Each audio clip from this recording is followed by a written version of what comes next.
Normal mode is the easiest mode to pilot.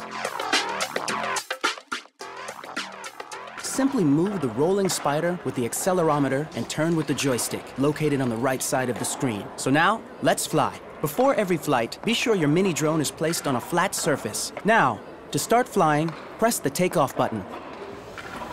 You see? Good. As you can see, it remains stable. To raise the drone, slide your thumb up.